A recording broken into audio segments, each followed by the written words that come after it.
সকালে উঠে ছেলের টিফিন রেডি করে নিই। ৭টা, সোয়া ৭টা বাজে দেখো। আগে ওকে উঠাই নিই, এখন যাবো ছেলেকে উঠাতে। আগে ব্যাগটা গুছিয়ে নিই, তারপরে ছেলেকে যাবো উঠাতে।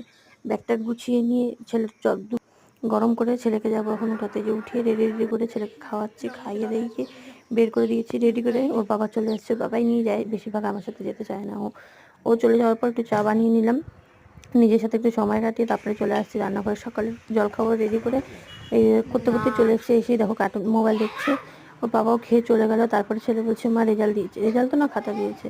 খাতা দেখে তো পুরো মন খুশি হয়ে গেল। আমি বললাম কি যাক, ভালোই হয়েছে, খাতাটা রেজাল্টটা মানে পরীক্ষাটা তো ভালোই দিয়েছে, তাহলে রেজাল্টও ভালোই আসবে। তারপরে ছেলের ডিম টোস্ট করলাম, এখন ওকে খাওয়াবো।